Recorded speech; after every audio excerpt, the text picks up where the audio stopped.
Jeff from Spring Sounds. We are going to do the choreography, so we hope that you join us for the Flashmob. This is the choreography for Boogie Man. It starts out where you hold 8 counts. So you hear the music start, there's 8 counts. Then you do 4 discos.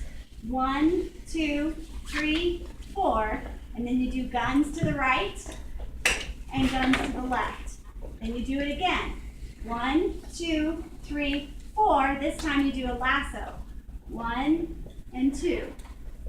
Then you're going to do arms up the top, all 4 corners, 3, 4, and then you're going to go out, in, 3, 4, and then you're going to do this like zombie type freeze, because then Michael Jackson is going to come in and it's going to be Thriller.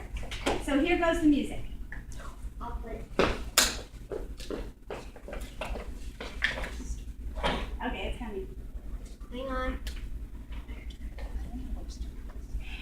You just tap it twice. Oh, wow. Let me show you.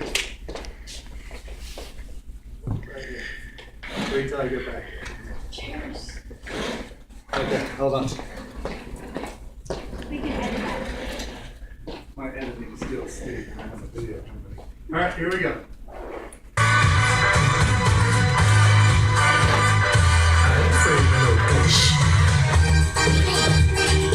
5, 6, 7, 8.